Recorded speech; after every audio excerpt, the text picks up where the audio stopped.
नमस्कार मित्रों, ताजा समाचार सुनने के लिए मेरे न्यूज चैनल को सब्सक्राइब कर लीजिए। दो भोजपुरी के महान कलाकार फिर आपस में भिड़ चुके हैं। एक तो है पावर स्टार पवन सिंह और दूसरे हैं खेसारी लाल यादव ट्रेंडिंग स्टार।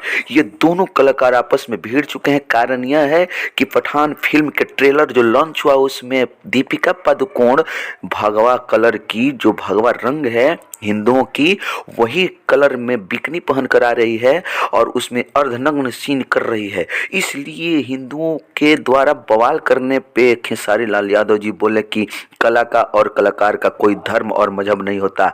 वहीं पे पलटवार करते हुए पवन सिंह बोले कि नहीं खेसारी लाल यादव, तुम भूल रहे हो, बिना धर्म का कुछ भी नहीं होता। पवन सिंह और खेसारी लाल पहले से ही लड़ते आ रहे हैं, फिर एक बार भारी बवाल कर रहे हैं और घमासान वाक युद्ध पे उतर आए हैं। खेसारी लाल वहीं पे सपोर्ट कर रहे हैं तो वहीं पे पवन सिंह विरोध कर रहे हैं। दोनों कलाकार आगे तक कहां लड़ाई लड़ते हैं और किसकी जीत होती है। आप बने रहिए मेरे न्यूज चैनल के साथ और सुनते रहिए ताजा ताजा समाचार। धन्यवाद।